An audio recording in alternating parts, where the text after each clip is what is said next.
Bom dia, pessoal. A paz do Senhor, meus queridos irmãos. Tudo bem? Estamos aqui para mais uma manhã, para nós fazermos uma meditação, uma reflexão bíblica. Eu estive meditando aqui na segunda carta de Timóteo, no seu capítulo 4, verso 6 ao 13, que diz algo assim: porque eu já estou sendo oferecido por aspersão de sacrifício, e o tempo da minha partida está próximo. Combati o bom combate, acabei a carreira, guardei a fé. Desde agora a coroa da justiça me está guardada, a qual o Senhor, o justo juiz, me dará naquele dia. E não somente a mim, mas também a todos os que amarem a sua vinda. Procura vir ter comigo depressa, porque Demas me desamparou, amando o presente século, e foi para a Tessalônica, Crescente para a Galácia, Tito para a Dalmácia. Só Lucas está comigo. Toma Marcos e traze-o contigo, porque me é muito útil para o ministério. Também enviei Tíquico a Éfeso. Quando vieres, traze a capa que deixei em Troade, em casa de Carpo, os livros, principalmente os pergaminhos. Amém? É uma mensagem que tem tudo a ver com este momento que nós estamos vivendo. É uma mensagem que faz frente a esse obstáculo que todos nós estamos passando, não só na nação brasileira, mas mundialmente falando. Veja bem, a primeira carta, Paulo a escreve para o jovem Timóteo, que morava em Listra, e Timóteo recebeu uma fé não fingida, mas genuína, de sua avó Loide e de sua mãe Eunice. Timóteo foi instruído numa fé que era poderosa para curar, para salvar, para a salvação. E as notícias deste garoto, do seu bom testemunho, chegou até os ouvidos de Paulo. E Paulo o comissiona, para começar com ele, auxiliando nas suas obras missionárias. Paulo começa a dar a eles instruções. E a primeira carta, Paulo a escreve para encorajá-los sobre as coisas futuras que sobreviriam quando ele assumisse o ministério. Já a segunda carta, a qual nós lemos aqui agora, Paulo está na sua segunda prisão em Roma, enquanto Atos retrata a prisão de Paulo em domicílio, ao ponto dele mesmo escolher uma residência para alugar, para habitar, porque a porta do ministério estava aberta para a vida de Paulo. Eu acredito que todo aquele que Deus chama, muitos falam, a porta fechou. Não, pelo contrário. Paulo falou que foi-lhe aberta uma grande porta. O próprio Deus se encarrega de abrir a porta para que o seu evangelho avance fronteiras, regiões, mar, que atravesse toda a região e chegue aos continentes. O próprio Deus se encarrega de abrir as portas. Na verdade, quem luta contra é Satanás, mas isso é um assunto para uma outra hora. Já nessa segunda carta, a porta para Paulo, o cerco para Paulo já estava fechado, porque aqui ele está perto do fim. Ele mesmo fez essa declaração, que ele já estava sendo derramado como libação, como um sacrifício, como uma oferta líquida, que era o vinho que se derramava no altar, e aquele cheiro chegava como um cheiro suave perante Deus, por causa da sua totalidade que era consumida. O álcool ali do vinho, que era fermentado, evaporava, e a vida de Paulo também estava aqui já prestes a evaporar dessa terra. E ele falou que ele combateu o bom combate. Ele acabou sua carreira e tinha guardado a fé. E agora, Paulo dando essa instrução para o jovem Timóteo, por causa que viria tempo, que não sofrerão a sã doutrina, para ele guardar aí o bom depósito. Paulo vai fazer alguns pedidos para Timóteo. E um desses pedidos me intrigou muito, porque Paulo estava perto do fim. Paulo não sairia mais dessa segunda prisão com vida. Paulo estava enclausurado, enjaulado. Era uma masmorra gélida, fria, vazia, né? E ele tinha a companhia do seu médico Lucas, mas já não era mais o suficiente para Paulo, porque Paulo agora sabia que estava perto de encontrar o seu Senhor. Porém, Paulo não se entregou como muitos, quando sabem que algum mal vai sobrevir, que alguma calamidade vai chegar na sua tenda. Não. A mesma fé que estava sobre Paulo, o mesmo espírito que estava sobre Paulo, estava sobre Pedro também, quando ele dormia, né? Quando ele ali estava acorrentado, quando ele estava naquela prisão.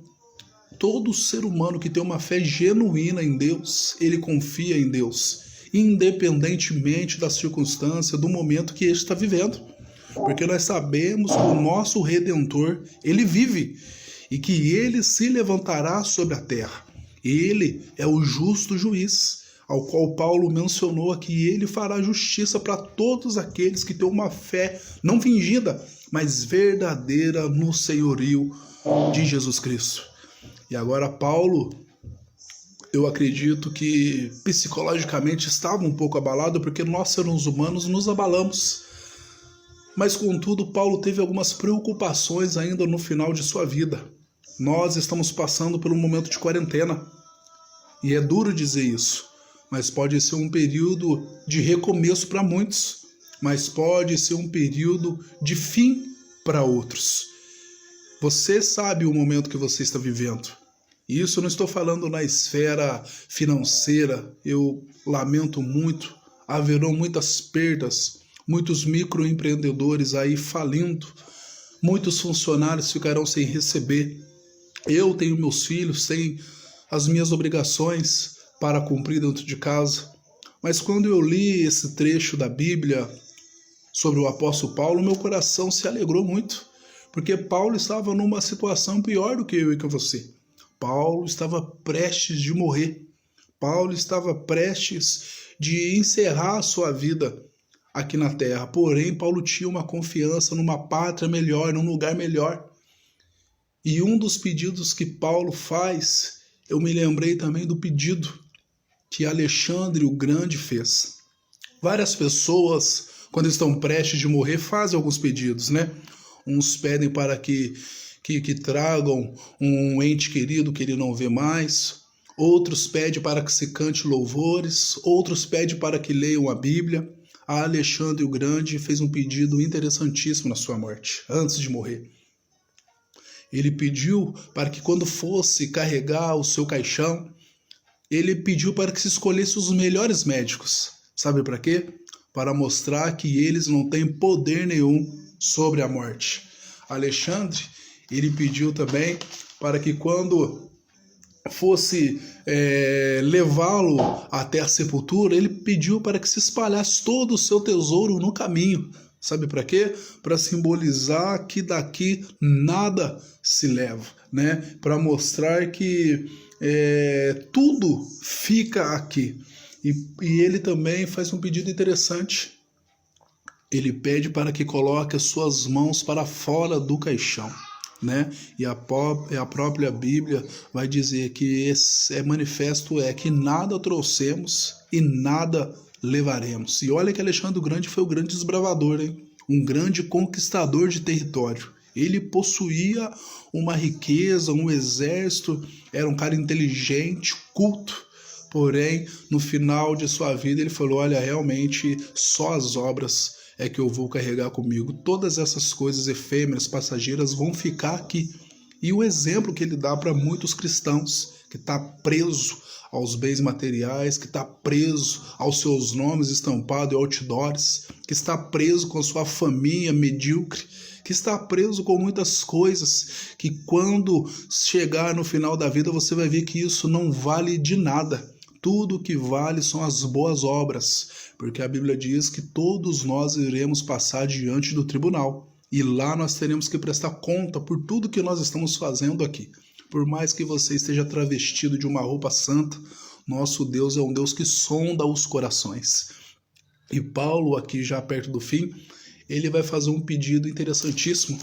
Ele pede para que quando Timóteo viesse, ter depressa com ele, porque Paulo amava o seu filho na fé, né? Paulo tinha desejo de ensinar, de educar, de corrigir, de instruir a Timóteo. Esse é o dever do verdadeiro homem sábio, é instruir o próximo, para que esse continue aí fazendo com garra, com afinco, a obra que ele começou, né? E Paulo vai falar para Timóteo, olha, quando você vier ter comigo aqui na cadeia, nesse lugar frio, nesse lugar gelado, escuro, me traz a capa. E a capa, ela tem uma conotação interessantíssima do grego felones, né? Que é uma veste de lã comprida, indo até os joelhos, ela tinha uma entrada na cabeça, era pesada, só que ainda não tinha chegado o inverno. Se você for ver no versículo 21 do capítulo 4, você vai ver, olha, procura vir antes do inverno. Ou seja, Paulo já estava se precavendo com as suas condições físicas, com o seu corpo. E há quem ame o seu corpo de uma forma escultural, né, os que vão na academia. Porém, este cuidado que Paulo estava tendo é com a morada, com a habitação do Espírito Santo de Deus. E o mesmo cuidado eu e você precisamos ter nesses últimos dias, com o nosso corpo. Por quê?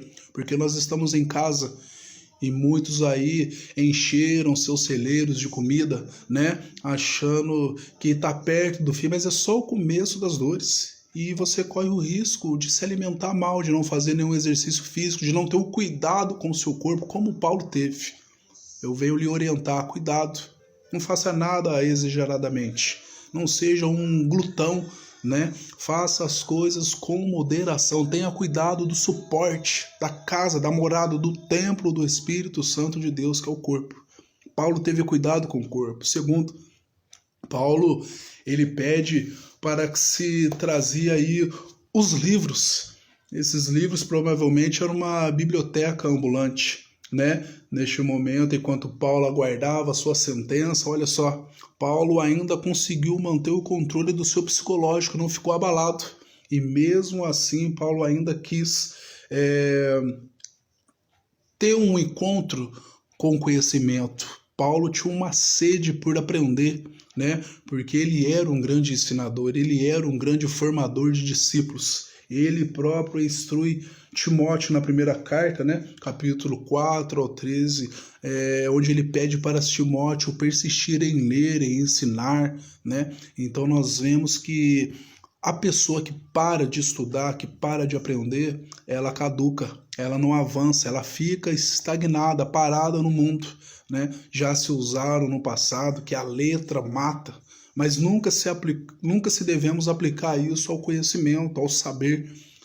Aquilo estava falando da lei, da sua condenação, exatamente isso. Ela matava. Agora, o conhecimento, ele é libertador. O conhecimento, ele te faz entrar em lugares que você nem imagina. O conhecimento, ele tem o poder de te colocar numa elevação acima de qualquer outro que não faz leitura, porque você começa a abrir sua mente, você começa a descobrir outros mundos. E Paulo, mesmo estando aprisionado, mas a sua mente estava livre para voar para fora daquela cela. E terceiro, principalmente os pergaminhos. Pergaminho vinha de Pérgamo, pergamina, de onde se fazia aí o velino, né, que era feito da pele de bezerro, bem novinho, por ele ser uma textura bem fina. Era utilizado para fazer documentos, era utilizado para se fazer escritos, né? E há duas opções teológicas sobre esse pergaminho. Acredita-se que seja a cópia das cartas da igreja que Paulo pegou para revisar, e este momento é o momento de eu e você também revisar os nossos sermãos, ver se aquilo de fato corresponde ao que nós estamos pregando, né? Se for esse primeiro ponto, Paulo está pedindo para trazer os pergaminhos, possivelmente as cartas que ele já havia escrito do Novo Testamento, para uma revisão.